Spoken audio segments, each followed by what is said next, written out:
Hi everyone, welcome my YouTube channel Eco Accounts Tutorial by Jinal and don't forget subscribe and like। अपने क्या सांख्यिकी चल रही थी 11th क्लास की। 11th क्लास में अपन ने क्या क्या पढ़ लिया था? अभी तक फर्स्ट चैप्टर पढ़ लिया था, उसके अंतर्गत अब सेकंड चैप्टर था आंकड़ों का संग्रह, कलेक्शन ऑफ डाटा। उसके अंतर्गत क्या पढ़ लिया था? आंकड़ों का उद्देश्य, एक प्रॉपर उद्देश्य होना चाहिए, पर्पस होना चाहिए जिस वजह से अपन डाटा कलेक्ट करते हैं। उसके बाद क्या था? स्रोत की विद्या थी, आंकड़ों की डेफिनेशन पढ़ी थी। फिर स्रोत थे आंकड़ों के, कौन कौन से थे? प्राथमिक और द्वितीय। प्राथमिक के अंतर्गत क्या था? जो फर्स्ट टू मतलब 0 लेवल से डाटा सारे कलेक्ट किए जाते हैं उसको। और द्वितीय में क्या था? जो प्राथमिक तौर पर जो डाटा कलेक्ट किया गया उसको आधार मानकर आगे का जो कार्य है वो करना। उसके बाद अपन ने देखा था प्रश्नावली भरना, प्रश्न किस तरीके से होने चाहिए ये देख लिया था अपन ने। उसके बाद देखा था सर्वेक्षण की विधियां, कौन कौन सी विधियां है आंकड़ों को संग्रहण करने की, ये देखा था। उसके अंदर कौन सी थी? पहले व्यक्तिगत, डाक द्वारा और टेलीफोन द्वारा, है ना। व्यक्तिगत में क्या था? पर्सन टू पर्सन, एक व्यक्ति दूसरे व्यक्ति के पास जाकर सारी इंफॉर्मेशन कलेक्ट करता है, फेस टू फेस वाली बात। डाक में क्या होता है? डाक में एक पत्र लिखकर भेज दिया जाता है, उसके बाद उसका सर्वेक्षण किया जाता है। जो भी आंकड़े हैं उसको भी है ना कहाँ से प्राप्त होते हैं? डाक द्वारा ही प्राप्त होते हैं। फिर क्या था? टेलीफोन द्वारा, टेलीफोन क्या? कॉल करके कुछ भी जो भी इंफॉर्मेशन चाहिए वो कलेक्ट करना। ठीक है, अब क्या है अपने प्रायोगिक सर्वेक्षण। क्या है प्रायोगिक सर्वेक्षण? एक बार स्क्रीनशॉट ले लो फिर समझाती हूँ। प्रायोगिक सर्वेक्षण, एक बार सर्वेक्षण हेतु प्रश्नावली तैयार हो जाए तो यह सलाह दी जाती है कि एक छोटे समूह का सर्वेक्षण कर यह देख लेना चाहिए जिसे प्रायोगिक सर्वेक्षण के रूप में या प्रश्नावली की पूर्व परीक्षा के रूप में जाना जाता है। सर्वेक्षण के बारे में प्रारंभिक अनुमान लगाने से प्रायोगिक सर्वेक्षण सलाह सहायक होता है। क्या होता है? प्रायोगिक सर्वेक्षण सहायक होता है। यहाँ पर क्या बोल रहा है? एक बार सर्वेक्षण हेतु क्या तैयार किया अपन ने? प्रश्नावली तैयार की। प्रश्नावली के अंतर्गत क्या था? प्रश्न थे, प्रश्न कैसे होने चाहिए थे? छोटे, समझने योग्य होने चाहिए थे, कहाँ से होने चाहिए, सामान्य से विशिष्ट की ओर जाने चाहिए थे, ये अपन ने पढ़ा था। किस तरीके के प्रश्न होने चाहिए ये देख लिया था अपन ने।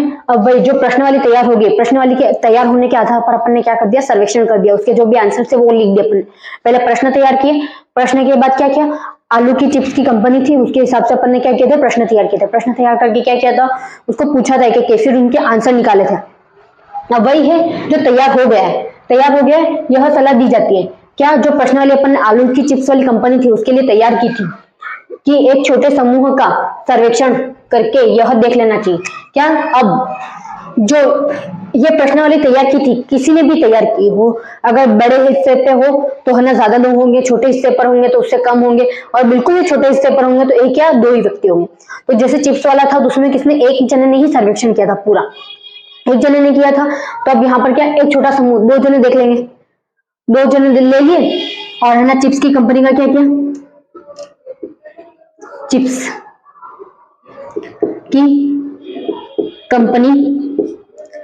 की कंपनी का क्या किया? वापस से सर्वेक्षण शुरू किया, कर दिया। अब सर्वेक्षण क्या शुरू किया पता? जो तुमने प्रश्न बनाए थे कि आलू कितने में पड़ेंगे, आलू की चिप्स कितने में आएगी, मतलब कितने बनेंगे, अगर हम 1 किलो आलू खरीदते हैं तो उससे कितनी चिप्स बनती है, ये सारी चीजें तुमने देखी थी। एक एक क्वेश्चन देखा था उससे रिलेटेड। अब उन्हें जो क्वेश्चन तुमने लिखे थे उन्हीं क्वेश्चनों को एक बार चेक किया जाएगा वो सही है कि गलत है। जैसे तुम्हारे सर है, सर ने एक बार पढ़ा दिए तुम लोगों को, या फिर सर ने यूं बोला तुम ये क्वेश्चन करके लाना, तो तुम क्वेश्चन करके लेके जाते हो घर से, तो वो प्रश्न तो तुम्हें किताब में ऑलरेडी दिया हुआ होता है। फिर सर क्या देखते? वो आंसर सही है या नहीं है, चेक करते या नहीं करते सर। तो उसी तरह से है ये सर्वेक्षण क्या है? वापस से तैयार करना, मतलब जो किया हुआ उसको चेक करना कि गलत है, कुछ कमी रह गई है तो कहाँ कमी रह गई है, तो उस कमी को सुधारना। अगर तुम्हारा सवाल कहीं गलत होता है तो सर तुम्हें बताते हैं कि तुम यहाँ पे गलती हुई है, वापस से सही करो, ताकि क्या तुम जब परीक्षा में बैठो उसको करने के लिए तब क्या हो, उसमें कोई गलती न हो, इसलिए सर तुम्हें वापस बताते हैं। तो यहाँ पर भी वैसा ही है सेम, जिसे प्रायोगिक सर्वेक्षण के रूप में या प्रश्नावली की पूर्व परीक्षा के रूप में जाना जाता। पूर्व परीक्षा, जैसे सर ने तुम्हें होमवर्क दिया, तुम लोगों को होमवर्क दिया, कौन सा भी एक सवाल होगा वो तुम्हें दिया होगा, तो तुमने वो कर लिया, फिर क्या करोगे? सर को कॉपी चेक करवाओगे नहीं कराओगे? कॉपी चेक करवाई, कॉपी चेक में कुछ मिस्टेक थी तो सर ने बताया कि ये मिस्टेक है, तो तुम क्या करोगे? वापस से वो मिस्टेक तुम्हें हमेशा याद रहेगी नहीं रहेगी? अगर सर इस तरीके से समझाए कि ये मिस्टेक इस तरीके से हुई थी, इस बार मत करना, वही सवाल तुम्हें आ गया एग्जाम में, तो तुम्हें क्या रहेगा? याद रहेगा कि हमारा नहीं, इस तरीके से सर ने हमें बताया था और ये सवाल यहाँ पे गलती आई थी, तब इस बार ये गलती नहीं करनी है। ये चीज तुम ध्यान रखोगे। तो यहाँ पर भी वही है, अगर कोई गलती हो जाती है तुमसे जब भी मतलब पहले तुम लोगों ने जो भी सर्वेक्षण किया, आलू की चिप्स की कंपनी थी उस पर जो सर्वेक्षण किया गोपाल ने किया था, गोपाल ने किसी ने भी किया हो, तो क्या हुआ, उसने सर्वेक्षण किया, सर्वेक्षण कर देखा उसने पूरा का पूरा देख लिया। अब उसको थोड़ी ना पता, वो तो पहली बार सर्वेक्षण कर रहा है, उसको नहीं पता कि आलू की चिप्स की कंपनी खरीदना चालू करनी है तो ये सही तरीका है कि नहीं। तो उसने क्या किया, जो लोग जानते होंगे उनको बिठा दिया एक और बार कि तुम एक बार ये सारे प्रश्न तैयार है, इसमें है ना मैंने ये भरा है, ये सही है कि गलत, एक बार चेक कर लो। तो उन्होंने क्या किया, चेक किया, तो उसमें कुछ गलतियां थी तो उन्होंने बताया। अब उनकी पूर्व परीक्षा हो गई, अब मेन परीक्षा क्या होगी कि कंपनी खोलना, क्या होगी मेन परीक्षा, कंपनी खोलना और उसको उसी तरीके से चालू करना, ठीक है ना। सर्वेक्षण के बारे में प्रारंभिक अनुमान लगाने में प्रायोगिक सर्वेक्षण सहायक होता है। पूर्व अनुमान लगाने में प्रारंभिक अनुमान, कौन सा प्रारंभिक, मतलब कोई बिजनेस चालू कर रहे हैं, मैंने अभी बोला था चिप्स वाला बिजनेस अपन ने शुरू कर दिया था क्या, नहीं किया था, जिसने शुरू करके रखा अपन ने उससे इंक्वायरी करके कुछ चीजें पूछी थी अपन ने। अब ये चिप्स वाली कंपनी, अगर ये पता ही नहीं होता इसको, जो भी खोल रहा है उसको पता ही नहीं होता कि चिप्स की कंपनी ऐसे खोलते हैं, इसमें ये चीजें की जरूरत होती है, तो ये खोलते ही कर सकता है क्या काम, नहीं कर सकता। तो उसको पहले इंक्वायरी होनी चाहिए कि काम इस तरीके से होता है। जैसे तुम होमवर्क करने बैठते हो या फिर पेन पकड़ते हो तो तुम्हें पेन पकड़ने आना चाहिए तब जाके लिखोगे, नहीं तो पेन पकड़ने नहीं आएगा तुम लिख पाओगे क्या, नहीं लिख पाओगे। उसके बाद तुम्हें किताब पढ़ने ही नहीं आती है तो तुम कैसे पढ़ोगे, पढ़ोगे नहीं तो समझोगे नहीं। तो बात वही होती है कि अगर तुम लोगों ने कुछ पढ़ के भी रखा है तो तुम्हारा क्या होगा, इजी हो जाएगा हर चीज। तो यहाँ पर वही है कि अगर अपन कंपनी खोल रहे, कंपनी के बारे में अपन को एक एक चीज की इंक्वायरी है, अगर तुम्हें किसी क्वेश्चन का आंसर नहीं आता है पर तुम्हें ना उस पार्ट का सारांश पूरा याद है, पता है कि इस चैप्टर में ये चीजें हुई थी, ये सारी चीजें याद है तुम लोगों को, तो तुम लोगों को भले ही वो आंसर नहीं आता होगा पर तुम करके लेके आओगे, किसी न किसी तरीके से उसको कर लोगे, यहाँ पर ये था, यहाँ पर ये था, यहाँ पर ये था, बट तुम्हें उसके बारे में बिल्कुल पता ही नहीं था। क्यों, तुम्हें प्रारंभिक अनुमान जो है, प्रारंभिक अनुमान जो उस चैप्टर के बारे में प्रारंभिक अनुमान होना चाहिए था वो तुम्हें है, इस वजह से तुमने आंसर लिखा। अगर नहीं होता तो तुम कर पाते, नहीं कर पाते, तो यहाँ पर सेम वैसा ही है और कुछ नहीं है, ठीक है।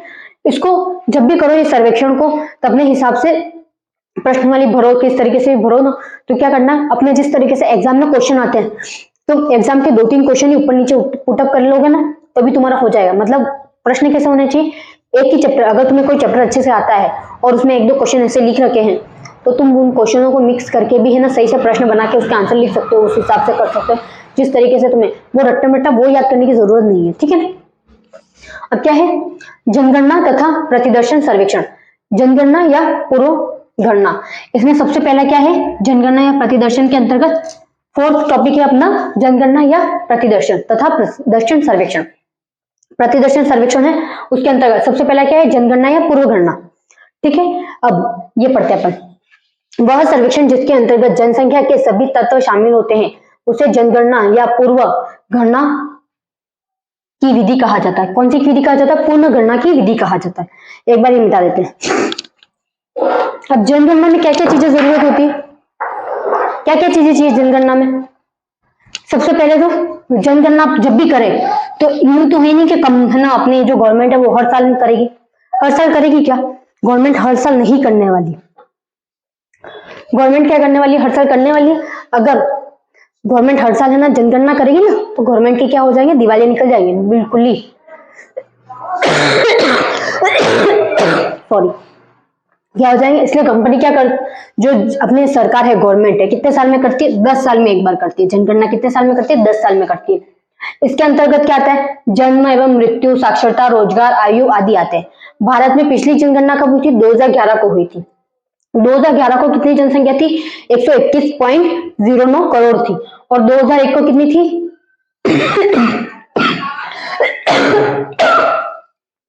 102.87 करोड़, 8-7 करोड़ थी, ठीक है। मैंने तुम लोगों को ये तो बता दिया जनगणना, ठीक है। अब जनगणना करते क्यों है वो तुम लोगों को बताती हूँ मैं। इसमें बोला है 10 साल में एक बार, 10 साल में एक बार करने का रीजन मैंने बता दिया। क्यों, हर साल करेंगे तो क्या होगी, गवर्नमेंट इतना अमाउंट खर्च नहीं कर पाएगी। अब जैसे देखो अपने क्या है, अपना क्या भारत है, अपन कहाँ रहते हैं, भारत में रहते। अब भारत में राज्य कितने हैं,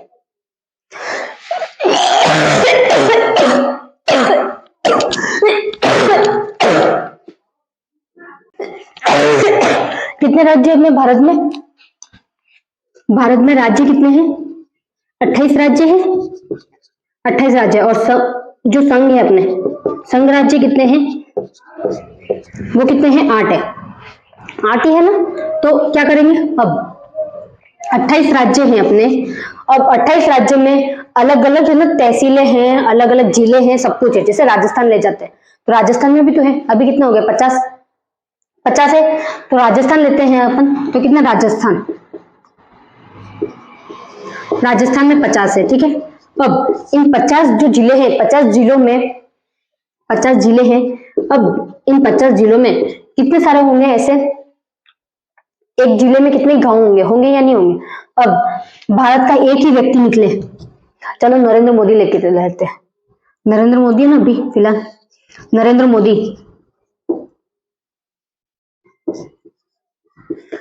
मोदी को मैं बोलूं कि है ना पूरे भारत में कितने 28 राज्य हैं, 28 राज्य हैं, 28 राज्य हैं, उसमें केंद्र कितने हैं, केंद्र शासित प्रदेश कितने हैं, 8 है। उसके अंतर्गत यूं बोलेगा अपन उसको कि अब आप जाओ और नरेंद्र मोदी यहाँ पे पूरे भारत के मतलब जितनी भी है इंडिया, पूरा इंडिया का है ना सफर करके आओ और यहाँ पे जनगणना का पता करके आओ। कर पाएंगे वो? नहीं कर तो पाएंगे, पर क्या होगा, बहुत टाइम लगेगा या नहीं लगेगा, वो उसके बदले कुछ और काम कर ही नहीं पाएंगे। उनका पूरा ध्यान का जाएगा जनगणना में जाएगा, और 1 साल के अंतर्गत तो थोड़ा बहुत टाइम लग जाएगा करने में। क्या एक एक जगह पे जाना, एक एक गांव के अंदर जाना, एक गांव के अंदर कम से कम मैक्सिमम 1 दिन मान के चलो, मैक्सिमम अगर 1 दिन से ज्यादा होता है, बट मैं 1 दिन बोल रही हूँ, 1 दिन का काम नहीं है ये, क्योंकि हर एक गांव में लगभग मैक्सिमम मान के चलो 500-300 घर तो होते ही हैं, 500-300 घर होते हैं। अब एक दिन में आदमी कितने घरों में चला जाएगा, 100 घर कर लेगा, 50 घर कर लेगा, बट ज्यादा नहीं कर पाएगा। तो क्या अब उसको हर जगह इतना टाइम लगेगा, तो नरेंद्र मोदी का पॉसिबल ही नहीं है कुछ और करने के लिए। वो देश का अपने जो इंडिया का डेवलपमेंट कर पाएगा क्या, है ना, अपने देश का डेवलपमेंट नहीं होगा, तो क्या होगा, वो दूसरी नीतियों पे काम नहीं कर पाएगा। तो वो क्या करेगा कि अब नरेंद्र मोदी है, इन 28 राज्यों में एक व्यक्ति नियुक्त करेगा। क्या करेगा, 28 राज्यों में एक एक व्यक्ति नियुक्त करेगा, 28 राज्यों में एक व्यक्ति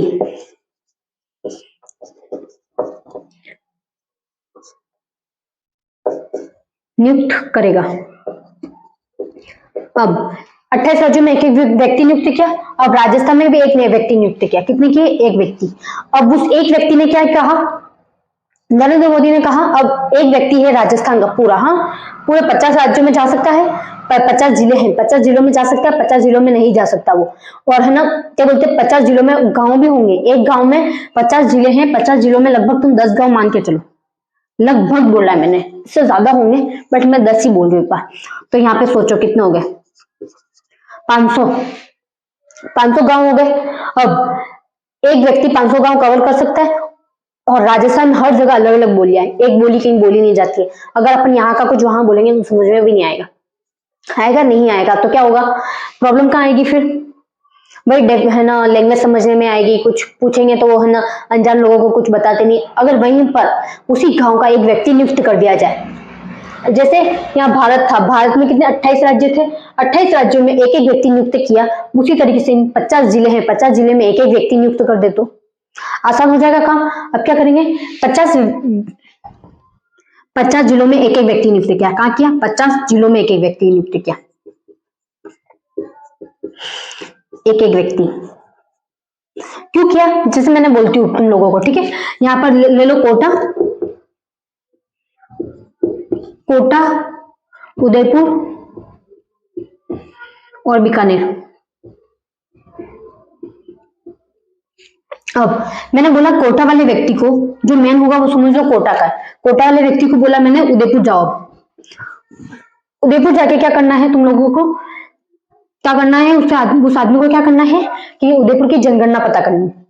उसके बाद उसको जाना है बीकानेर, ठीक है, बीकानेर जाना है तो वो क्या करेगा, पहले मुझे ये बताओ, उदयपुर जाते हैं उसको जनगणना करने लग जाएगा क्या, उसको पता है कि ये लोग हैं, यहाँ पर इस तरीके से है, यहाँ पर इतना गांव है, यहाँ पर ये है, कुछ नहीं पता होगा। तो वो क्या करेगा, पहले तो एक दिन जाएगा कोटा से उदयपुर गया, तो उदयपुर किसी से जाएगा, बस से जाएगा, ट्रेन से गया, किसी से भी गया, तो पैसे लगे या नहीं लगे।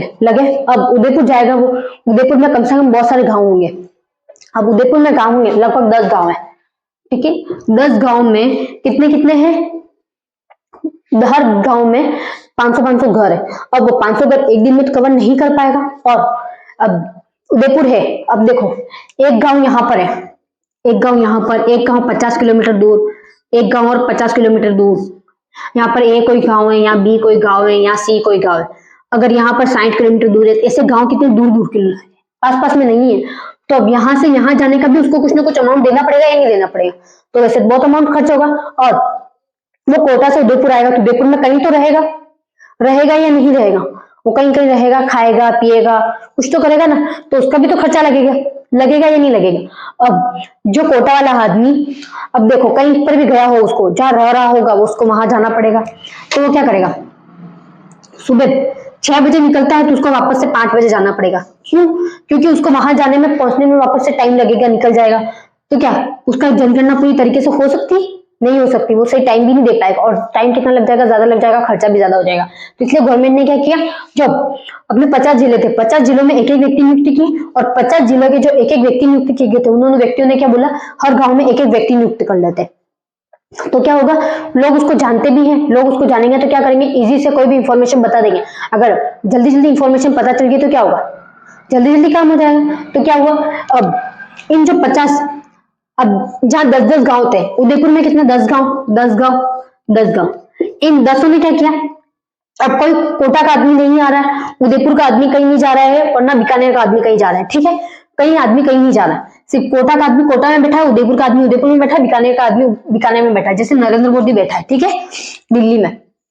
वैसे ही नरेंद्र मोदी बैठा है, वैसे ही कोटा का आदमी कोटा में बैठा है, उदयपुर का बैठा है, और बीकानेर का बीकानेर में बैठा है। तब क्या किया, 10-10 जो गांव थे, तो 10-10 में अलग अलग व्यक्ति नियुक्त की, तो उन 10 व्यक्तियों ने कहा इंफॉर्मेशन दी, कोटा में दी। यहाँ 10 व्यक्ति थे, 10 व्यक्तियों ने कहा इंफॉर्मेशन दी, उदयपुर वाले आदमी को इंफॉर्मेशन दी। यहाँ 10 व्यक्ति थे, 10 व्यक्ति ने कहा बीकानेर वालों ने। यहाँ पर ऐसे करते करते 50 गाँवों, 50 जो जिले थे, 50 जिलों की इंफॉर्मेशन मिली, उनको कितनी जनगणना है, क्या है, ये सब मिल गया। मिल गया तो क्या किया, 50 जनों ने, 50 जने लेके गए ये इन्फॉर्मेशन कहाँ गए, राजस्थान। एक राज्य का कंप्लीट हो गया, वैसे ही सारे राज्य होंगे, उन सब राज्यों का वैसे ही कंप्लीट हो जाएगा। फिर वो सारे 28, ये 50 कहाँ जाएंगे, जो मेन राजस्थान का है उसके पास जाएंगे। फिर यहाँ पे भी 28, जैसे 27 बचे, दूसरे 27 लोगों ने भी तो ऐसे ही किया होगा, अपने हर जिलों में अलग अलग नियुक्त किए होंगे, तो उन 27 जिलों वालों ने भी 28 आदमियों को दे दी। अब उन 28 आदमियों के पास वो सूचना आ गई, उस 28 आदमी ने क्या किया, आगे सूचना दी, आगे सूचना देकर क्या हुआ, उसका पूरा प्रोसेस हो गया खत्म, 28 की सूचना एक साथ मिली। उसके बाद कहाँ गई, वो नरेंद्र मोदी के पास गई, और नरेंद्र मोदी ने क्या किया, आंकड़े प्रकाशित किए। काम कहाँ हुआ, सारा काम नरेंद्र मोदी ने नहीं किया, काम किसने किया, इन सब आदमियों ने किया मिलकर, एक भी आदमी नहीं था जिसने छोड़ा, ठीक है। इस वजह से जनगणना हुई पूरी, समझ में आया एक बार पूरा? तो इस तरीके से जनगणना होती, ठीक है। अब जनगणना में मृत्यु और जन्म, सबसे पहले उसको लेकर चलते अपन।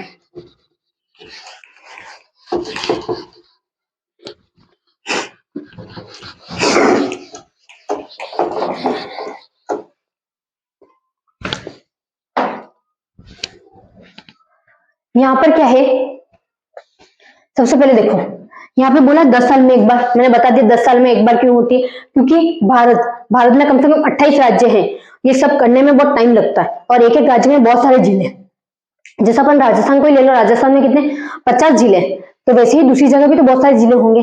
तो उस वजह से क्या होता है, 10 साल में एक बार, अगर हर साल इसी तरह से ना होते रही जनगणना, तो क्या होगा, अपने गवर्नमेंट जो होगी बिल्कुल दिवालिया होगी। क्यों, देखो तुम लोगों ने देखा 28 आदमियों को नरेंद्र मोदी ने क्या किया, 28 आदमियों को नियुक्त किया जनसंख्या के लिए। 28 आदमियों ने क्या किया, 28 आदमियों ने अलग अलग जितने जिले थे उनके गांव, मतलब उसके राज्य में, उतने राज्यों को लिया और वहां पर उतने लोगों को नियुक्त किया। उन लोगों ने क्या किया, दूसरे लोगों को नियुक्त किया, तो उससे क्या, पैसे तो बढ़ते ही गए, खर्चा होता गया। अब हर साल इतना ही खर्चा यहाँ पर जनगणना के लिए देगी गवर्नमेंट, तो कितना होगा, बहुत सारा खर्चा हो जाएगा। अगर वही जो जनगणना के लिए हर टाइम यूज कर रही है अमाउंट, वो 10 साल में एक बार अमाउंट यूज करे, और वही पैसा हर साल कहीं और किसी और जगह इन्वेस्ट करे, तो क्या होगा, फायदा ही होगा ना, अपना क्या होगा, डेवलपमेंट होगा, ठीक है। अब क्या देखो, यहाँ पर जन्म और मृत्यु, अब जिस भी व्यक्ति ने जन्म लिया है उसका ये बात तो है ही है कि उसको मरना ही है, आदि तो कल वो मरने वाला ही है, फिक्स नहीं है, वो हमेशा अमर तो रहने वाला नहीं है ना। आज तक तुमने बहुत सारे जन्म देखे होंगे, कोई अमर रहा है क्या, आज तक कोई अमर नहीं रहा। तो क्या करेंगे, सबसे पहले जन्म। अब जैसे देखो 10 साल पहले क्या था, 10 साल पहले क्या था, पहले जब की थी, पिछले साल, पिछली, ठीक है, पहले नहीं लिखते, पिछली लिख देते।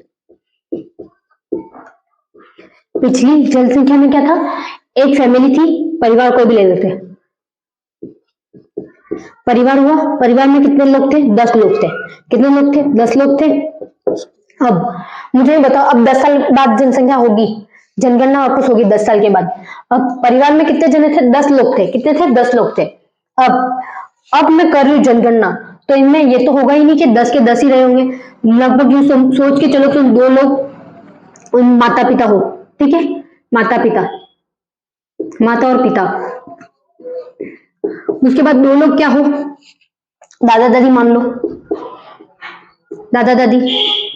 तो कितने हो गए? 4। दूसरे तो बच्चे हुए, 6 क्या हुए? बच्चे हुए, 6 बच्चे हुए। अब इसमें लड़कियां भी हो सकती है, लड़के भी हो सकते हैं। अब ये लड़का या लड़की शादी तो करेंगे, अगर इनकी एज होगी ज्यादा तो वो शादी करेंगे, अगर एज नहीं हुई उनकी तो क्या करेंगे? शादी नहीं करेंगे। तो यहाँ पर क्या आयु भी देखी जाती है, आयु बोला हुआ। अगर अभी तक इतनी एज नहीं हुई है, उस टाइम लगभग वो 5 साल के हो, 10 साल के हो, तभी 20 साल के हो गए होंगे, तब भाई जनगणना होगी तो उसमें डिफरेंट आएगा कि नहीं आएगा? या तो यूं हुआ होगा कि कोई एक्सीडेंट में मर गया होगा, तो यहाँ पर कितने? 5 ही जने रहे होंगे। अब ये सब चीजें कैसे पता चलेगी? अगर कोई एक्सीडेंट में मरा, किसी की शादी हुई, तो किसी की या तो फिर बच्चे हुए, तो वो सब किससे पता चलेगा? जनगणना से पता चलेगा। किससे पता चलेगा? जनगणना से। इसलिए जनगणना करते हैं, ठीक है। और देख लो, अपने भारत की जनसंख्या में 2011 में ज्यादा है और 2001 में क्या है? कम है, तो डिफरेंट आता रहता है, ठीक है। अब किसी ने स्क्रीनशॉट नहीं लिया तो एक बार वापस से ले लो।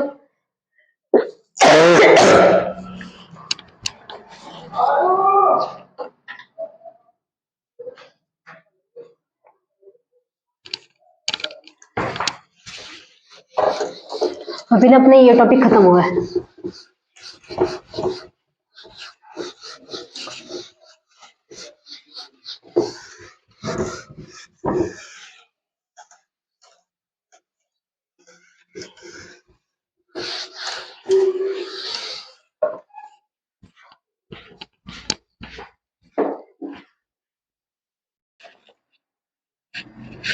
अपनी क्या क्या चीजें हो गई थी अभी तक? जनसंख्या गणना हो गई थी, जनगणना किस तरीके से होती है, उसमें क्या क्या चीजें होती है, ये देख लिया था अपन ने जनगणना का। अब क्या है, एक बार स्क्रीनशॉट ले लो। जनसंख्या तथा प्रतिदर्शक। सांख्यिकी में समष्टि द्वारा, समष्टि शब्द का तात्पर्य अध्ययन क्षेत्र के अंतर्गत आने वाली सभी मदों या इकाइयों की समग्रता से है। अतः समष्टि एक ऐसा समूह है जिस पर किसी अध्ययन के परिणाम लागू हो सकते हैं। प्रतिदर्शन चुनने में पहला कार्य समष्टि की पहचान करना। एक बार जब समष्टि की पहचान हो जाती है तो शोधनकर्ता इसका अध्ययन करने का एक तरीका चुनता है। यदि शोधनकर्ता को लगता है कि समुच्ची समष्टि या जनसंख्या का सर्वेक्षण संभव नहीं है तो वह एक प्रतिनिधि प्रतिदर्शन चुन सकता है। इसका मतलब यह है कि अपन सांख्यिकी, स्टैटिक्स का मतलब क्या होता है? स्टैटिक्स के अंतर्गत क्या आता है? सबसे पहले तो आंकड़े आते हैं। स्टैटिक्स के अंतर्गत क्या आते हैं? स्टैटिक्स मतलब स्टैटिक्स सब्जेक्ट है अपनी, उसके अंतर्गत आंकड़े आते हैं। आंकड़े में क्या? समष्टि, समष्टि लिख रखा है यहाँ पर, समष्टि अर्थशास्त्र की बात की है। समष्टि अर्थशास्त्र में क्या आंकड़े ही आएंगे, क्योंकि यहाँ कौन सा पार्ट पढ़ रहे हैं? आंकड़े। थ्योरी का पार्ट जो है वो अगला है, दूसरी बुक है उसके लिए। आंकड़े, एक मिनट, ठीक है, आंकड़े, आंकड़े। अब सांख्यिकी में, कहा सांख्यिकी मतलब स्टैटिक्स, स्टैटिक में समष्टि शब्द का तात्पर्य आंकड़ों से है। तात्पर्य किससे है? आंकड़ों से है। अध्ययन क्षेत्र के अंतर्गत आने वाली सभी मदें, आने वाली क्या हो रही है? अध्ययन क्षेत्र, अपन जिसका भी अध्ययन कर रहे हैं, या तो जनसंख्या का अध्ययन कर रहे हैं या अपन किसी कंपनी के अंतर्गत किसी चीज का अध्ययन कर रहे हैं, हर चीज कोई भी हो, उसमें मदों या इकाइयों, वो मद के रूप में भी हो सकती है, इकाई के रूप में भी हो सकती है, समग्रता से है। अतः समष्टि एक ऐसा समूह है, क्या समष्टि एक ऐसा समूह है जिस पर किसी अध्ययन के परिणाम लागू हो सकते हैं। मतलब अब जो भी अपन आंकड़े होते हैं, आंकड़ों पे ही परिणाम लागू हो सकते हैं। ऐसे कभी परिणाम लागू हो सकते हैं क्या? ऐसे कभी परिणाम लागू नहीं हो सकते। जैसे मेरे को पता चला कि ये कोई कंपनी है, कंपनी है, जैसे जनसंख्या की लेके चलते हैं, अभी अपन जनसंख्या की बात करें तो जनसंख्या की बात करते हैं। जनसंख्या में देखो 2011 में कितनी जनसंख्या थी? 2011 में कितनी थी? 121.09 और 2001 में कितनी थी? 102.87 करोड़ में थी ये दोनों जनसंख्या, करोड़ में थी ना। उसके बाद क्या हुआ? ये दोनों जनसंख्या करोड़ों में थी। तो अब यहाँ पर देखो, अब मैं यहाँ पर लगाती हूँ ये मतलब आंकड़े नहीं लगाती तो पता चलता है क्या 2011 में इतनी थी और 2001 में इतनी थी, दोनों में डिफरेंट आया, ये पता चलता नहीं पता चलता। तो यहाँ पर बोल रहा है कि ऐसा समूह है, क्या ये पूरा समूह हो गया। अब जैसे अपन ने है ना किसकी, इंडिया की अपन ने जनसंख्या निकाली थी, किस तरीके से निकाली थी, जैसे उसमें 28 राज्य थे, 28 राज्य में 28 अलग अलग व्यक्ति नियुक्त किए, उस 28 राज्यों में अलग अलग व्यक्तियों ने फिर से अलग अलग व्यक्ति नियुक्त किए और गांव के हिसाब से, जिलों के हिसाब से नियुक्त किए। वो चीजें देखी थी अपन ने, तो इससे क्या हुआ, जनसंख्या की जो गणना थी वो जल्दी हो गई। तो वहां पे वही बोल रहा है, जो आंकड़े थे, जो समूहों को आंकड़े प्राप्त हो, उन सबको इकट्ठा किया, उनका परिणाम होता है, क्या होता है, जिस पर किसी भी अध्ययन का परिणाम। अब यहाँ पर देखो जनसंख्या का परिणाम कैसे लागू हुआ, आंकड़े थे, आंकड़ों से पता चला, कैसे आंकड़े थे, शुरुआत से अपन ने एंड तक आंकड़े गिने, उसके बाद पता चला, ठीक है ना। अब यहाँ पर लिखा हुआ है प्रतिवेदन चुनने से पहले, मतलब प्रतिवेदन का मतलब ये है कि कोई भी अपन टॉपिक चुन रहे हैं, जनसंख्या का हो कि किसी कंपनी के बारे में हो, कंपनी को प्रॉफिट हो रहा है, लॉस हो रहा है, ये देखना हो, या फिर ना अपनी अर्थव्यवस्था कैसी है, ये सारी चीजें देखनी हो, तो अपन क्या करेंगे, कोई भी एक टॉपिक लेना पड़ेगा, क्या लेना पड़ेगा, टॉपिक लेना पड़ेगा, फिर समष्टि की पहचान करनी पड़ेगी, क्या जिस तरीके से ये आंकड़े हैं किस तरीके से चल रहे हैं वो सब, एक बार जब समष्टि की पहचान हो जाए, हम लोग को पता चल गया कि टॉपिक ले लेना है। अब उस टॉपिक के आधार पर क्या करना पड़ेगा, जब शोधनकर्ता को अध्ययन करने का एक तरीका चुनता है, क्या करेगा शोधनकर्ता ने, जैसे अपन ने जनसंख्या के बारे में गिना था, जब जनसंख्या के बारे में गिना तब क्या हुआ,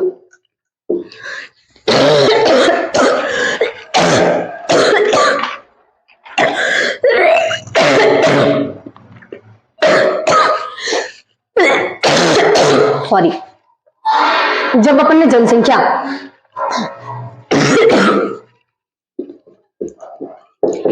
के बारे में जब जोड़ना शुरू किया था अपन ने, तो 28 राज्य थे, ठीक है। अब मैंने बोला था नरेंद्र मोदी, ठीक है, अभी भारत का जो भी है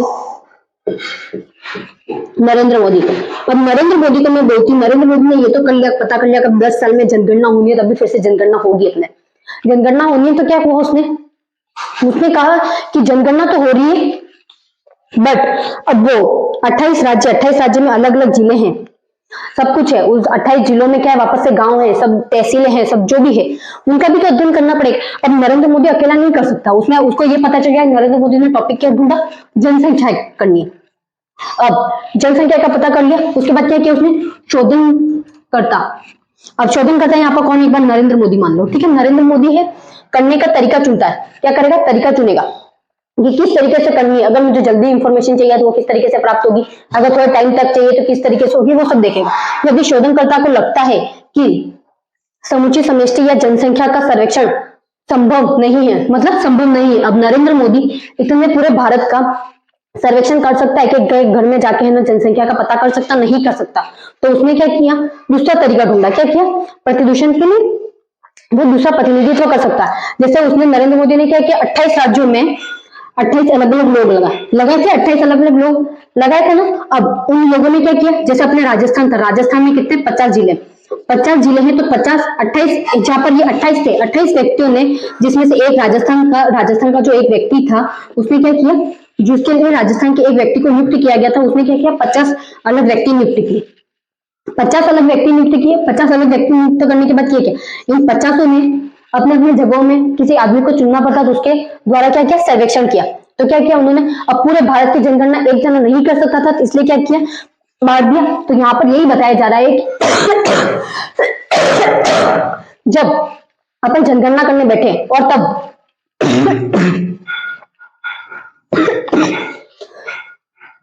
अपन को पता चल जाए कि इतनी जनगणना अपन साथ नहीं हो सकती, या एक कंपनी के बारे में सर्वेक्षण करने के लिए चले, तब अपन किस तरीके से है, किस तरीके से नहीं, तो क्या करेंगे अपन, कंपनी में भी ऐसा ही करेंगे कि कंपनी बहुत बड़ी हुई, वहां पे लगभग 500-600 लोग काम करते होंगे, तो आप कैसे पता करोगे 500-600 लोगों से, और सबके डिपार्टमेंट भी अलग अलग होते हैं, हर डिपार्टमेंट की इंफॉर्मेशन आपके पास हो, जरूरी है क्या, नहीं है, तो उस टाइम भी क्या होगा, अलग अलग होगा। जैसे आपके स्कूल में देख लो, स्कूल में अगर कोई सर्वेक्षण करने के लिए आता है, पहले ये तो देख ले बच्चे इतने हैं, 1000 बच्चे होंगे, 2000 बच्चे होंगे, जो भी बच्चे हैं, 500 बच्चे मान लो। अब 500 बच्चों में क्लासें भी तो अलग अलग डिफरेंट होगी, एक 500 बच्चे एक साथ एक बरामदे में बैठ के पढ़ सकते हैं क्या, 500 बच्चे एक साथ पढ़ के नहीं, है ना, एक क्लास मतलब बरामदे में बैठ के नहीं पढ़ सकते, क्यों नहीं पढ़ सकते, क्योंकि अब देखो कोई बड़ा होगा बच्चा, तो उसको है ना छोटे बच्चे के जैसे असना सिखा सकते हैं क्या, नहीं सिखा सकते। अगर किसी को पाठ पढ़ना आता है, तो जिनको पाठ पढ़ना नहीं आता, जिनको असनार भी नहीं आते, उनको क्या सीधा पाठ पढ़ना सिखा देंगे, पॉसिबल ही नहीं, तो क्या करना पड़ेगा, तो क्या करेंगे, वो अलग अलग क्लासों में डिफाइन करेंगे। एक मिनट,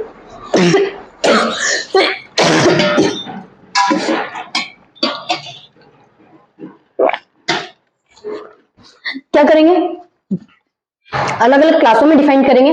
अलग अलग क्लासों में डिफाइन करने के बाद क्या होगा, अलग अलग क्लासों में डिफाइन कर दिया, उसके बाद क्या होगी, बच्चे भी अलग अलग हो जाएंगे। फिर उन क्लासों का प्रतिदिन मतलब अब पता चल जाएगा किस क्लास में इतने बच्चे हैं, इनको क्या क्या आता है। अब पता चलेगा कि किसको असरदार आते हैं, किसको असरदार नहीं आते, कौन स्कूल में बैठ सकता है, कौन स्कूल में नहीं बैठ सकता, ये सारी चीजें अपन देख लेंगे तो उससे पता चल जाएगा। तो यहाँ पर भी यही कर रहा है, बात हो रही है कि 500 बच्चे थे, 500 बच्चों का सर्वेक्षण एक साथ नहीं किया जा सकता है, किसको कितना आता है ये सारी इंक्वायरी करनी होगी तो नहीं कर पाएंगे, ठीक है ना। इसलिए क्या किया, क्लासों में अलग अलग बांट दिया, उनके हिसाब से बच्चों को जिनका लेवल था उसके हिसाब से समझाना शुरू किया, पढ़ाना शुरू किया, तो उनका क्या हुआ, सब इजीली हो गया। नहीं तो क्या होता, वो नहीं हो पाता, ठीक है ना। और ये उतर गया।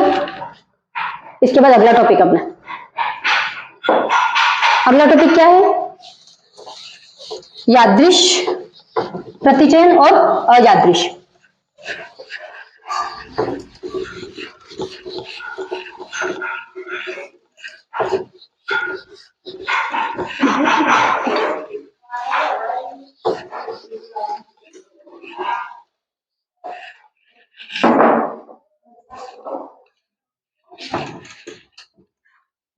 क्या है यादृश, यादृश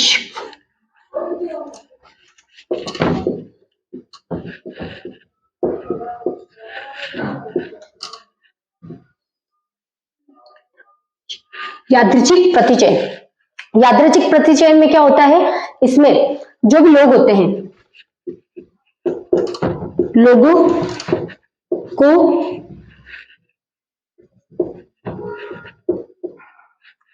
एक मिनट, ठीक है, गलत हो गया। जो भी लोग चुने जाएंगे, क्या होंगे, लोग चुने जाएंगे,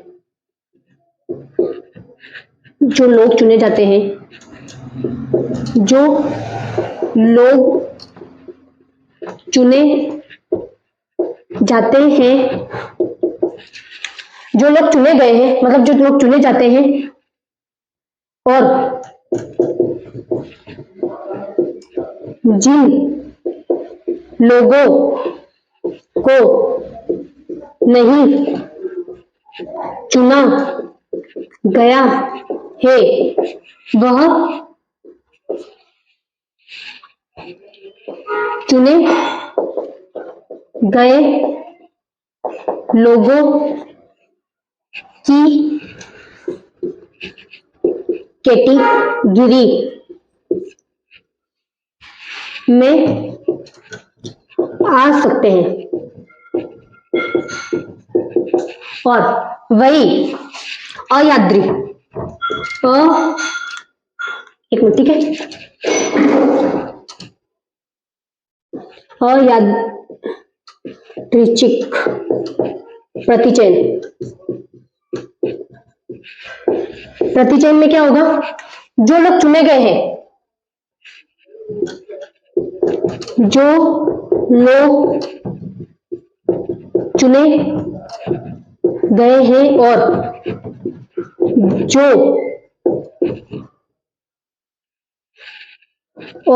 जो लोग नहीं चुने गए हैं वह चुने गए लोगों की कैटेगरी में नहीं आते हैं। इसका मतलब क्या है, कब उनको तुम लोगों को क्या इसका मतलब समझा। ये यादृच्छिक जो है ना प्रतिचयन है ना, उसको क्या बोलते हैं, एक लॉटरी विधि भी बोलते हैं। क्या बोलते हैं, लॉटरी विधि भी बोलते हैं। लॉटरी विधि भी कहा जाता है, ठीक है। इसका मतलब ये अब यहाँ पर बोल रहा है, एक एग्जांपल बताते हैं, एक एग्जांपल बता रही हूँ। उसमें ये बोला है कि यहाँ पर 30 व्यक्ति है, 30 व्यक्तियों को यूं बोला कि 30 व्यक्तियों की अलग अलग लिस्ट बनानी है। क्या बनानी है? लिस्ट बनानी है, लिस्ट बनानी। एक बार स्क्रीनशॉट ले लो। अब क्या कर रहे हैं, यहाँ पर 30 व्यक्तियों की लिस्ट बना रहे हैं अलग अलग। 30 व्यक्तियों की लिस्ट बनानी है तो क्या होगा, सबसे पहले 300 व्यक्तियों की, उसमें लिखा हुआ क्या करना है, आय की बनानी है। एक तो आय, उसके बाद आयु और लिंग, ये बोला। ठीक है, क्या बनाना, यहां पर ऐसे 30 व्यक्तियों की लाइन बना दी। ठीक है, 1 2 3 4 5 ऐसे 30 कर दिए, पूरे 30 व्यक्ति गिन लिए। अब यहां पर लिखा है कि इसकी 50,000 है, इसकी जबकि आयु कितनी है, 25 वर्ष, और यहाँ कौन है, फीमेल है। यहाँ पर कितनी है, 60,000 है, और यहाँ पर कितनी है, 26 साल है, और यहाँ पर कौन है, मेल है, मतलब आदमी है। ठीक है, इस तरीके से लेके चलते रहे। अब यहाँ पर ये बोला कि अब ये 30 जनों की लिस्ट बना दी। इस 30 जनों की लिस्ट में क्या करना है, तुम लोगों को 10 जने ही चुनने, 10 जनों को चुनना है। कितने लोगों को चुनना है, 10 को। अब लिस्ट कितने की बन रही थी, 30 की बन रही थी, जबकि चुनना किसको है, 30 को चुनना, मतलब 10 को चुनना है। ठीक है, तो अब यहाँ पर ऐसा तो होगा नहीं कि ये देखो जिसकी आयु 25 के बीच में हो, ऐसे बहुत जने होंगे जैसे 25-26 तो 60,000 कमा रहा है। ठीक है ना, तो ऐसे होंगे यहाँ पर। अब दूसरा भी आ गया जो 50,000 कमा रहा है, 50,000 कमा रहा है, उसकी 25 साल की उम्र है, फीमेल है। मेल फीमेल दोनों में यहाँ पर कोई भी हो सकता है, यहाँ पर चलो मेल मान लिया है ना। यहाँ पर फिर 60,000 है और यहाँ पर फीमेल मान लिया, वो 26 साल की नहीं है, वो जो है ना 24 साल की है। ठीक है, 22 साल की मान लो, और 22 साल की मान लो, तो क्या हुआ यहाँ पर, वो क्या है, फीमेल है। तो ये एक चीज आगे इस तरीके से चलते चलेंगे। अब देखो यहाँ पर आयु सेम हुई है तो क्या हुआ, पैसे तो इनकम तो सही कमा रहे हैं ना, तो यहाँ पर ये एक को मैं डिफाइन करूं, इन दोनों में से मैं एक व्यक्ति को लूं तो चलेगा। तो मतलब ये है इसका, ये अगर मैंने इसमें अगर 3 व्यक्तियों को छोड़ भी दिया तो कोई फर्क नहीं पड़ेगा, वो 3 व्यक्ति किसको डिफाइन करेंगे, एक व्यक्ति तीनों को डिफाइन कर सकता है। यहाँ पर मतलब ये है, क्यों, ये दोनों व्यक्ति मतलब ये दोनों है, 60,000 को डिफाइन कर पाएंगे, नहीं कर पाएंगे। तो किसी की भी एक लिस्ट ली है, जिसका भी नाम आया उस लिस्ट में, तो लॉटरी के द्वारा, मतलब फिक्स नहीं उसी व्यक्ति का नाम आएगा, तो क्या करेंगे उस हिसाब से यहाँ पर चुन लिया। ये किसका है, इसका एग्जाम्पल है। ठीक है, इसमें क्या हुआ, दो सेंशन थे। अब 50, 25, 20,000, 15,000 जो भी कमा रहे हो, जितनी आयु हो उसके हिसाब से, आयु के हिसाब से इनकम जनरेट कर ली, इनकम के हिसाब से देख लिया कि यहाँ पर कि 10 व्यक्तियों को किन किन को चुनना है, किन के बीच में आ रहा है वो देख लिया। तो क्या, अगर ये 10 व्यक्ति इन 30 को डिफाइन कर पाएंगे तो यहाँ पर वो बात कही है। ठीक है, फिर अगला देखते हैं एग्जाम्पल। अगला एग्जाम्पल में क्या होगा, जो लोग चुने गए, मतलब यहाँ पर ऐसे ही 30 जैसे अभी लिस्ट बोली है, 30 को लेके चलते हैं। यहाँ पे किसकी अपन अब 30 से लेके चलते हैं, कुछ और लेते हैं, क्योंकि एक ही एग्जांपल दूंगे तो फिर कंफ्यूज हो जाओगे तुम लोग। यहाँ पे क्या करते हैं, 100 व्यक्ति लेते हैं, 200 ले लेते। चलो इन 200 व्यक्तियों में बोला, 200 व्यक्तियों में बोला है कितने चुनने हैं, सिर्फ 200 व्यक्तियों में 20 व्यक्ति चुनने, 20 व्यक्ति चुनने। बट यहाँ पर भी आयु वही लेते हैं, पर वहां पर क्या कहा, वहां पर ऐसा कुछ नहीं है आयु को डिफाइन करना है कि किस तरीके से डिफाइन करना, ये नहीं बताया। यहाँ पर ये हो सकता है कि एक पटवारी, मतलब एक जिले में कोई है, ठीक है, जिले का बड़ा अधिकारी है,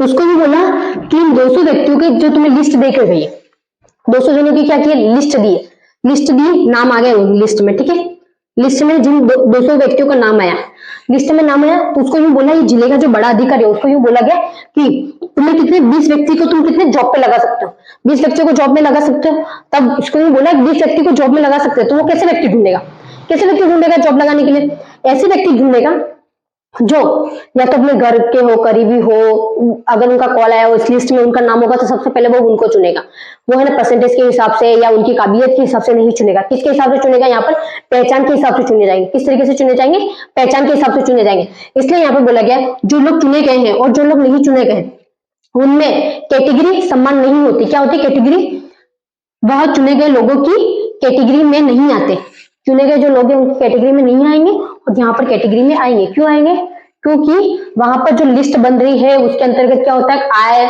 इन सबके हिसाब से डिफाइन करना होता है। तब क्या होता है कि आसपास की जो भी आय होती है कि जिसकी सेम आय है तो उसको एक लिस्ट में डाल दिया, एक लिस्ट में डाला तो उनमें 3 हो 4 हो, 4 आदमी एक आदमी को डिफाइन कर सकते हैं कितनी आय है यहाँ पर, इसलिए। बट यहाँ पर क्या हो रहा है, यहाँ पर ये चीजें नहीं देखी जा रही, सेकंड वाला जो है उसमें क्या किया जा रहा है, ये चीजें नहीं देखी जा रही। वहां पर क्या देख रहा है, जिले का बड़ा अधिकारी उसको 20 लिस्ट 200 लिस्ट मिली है, 200 लिस्टों में नाम आए कि है ना इसको जॉब देनी है, मतलब 20 व्यक्तियों को जॉब देनी है, आप अपने हिसाब से दे दो। तो वो क्या करे, इंटरव्यू लेगा, इंटरव्यू को तो बहाना होगा या उस लिस्ट के हिसाब से इंटरव्यू होगा, जो भी होगा, तो वो क्या करे, 20 ऐसे व्यक्ति चुनेगा जो उसके करीबी हो या पहचान में हो, रिश्तेदार हो, उन लोगों को चुनकर क्या करेगा, जॉब में लगा देगा। तो आज के लिए इतना ही, एक बार स्क्रीनशॉट ले लो। दोनों एग्जांपल शायद अच्छे से समझ में आ गए होंगे। And don't forget subscribe and like. कल मिलते हैं।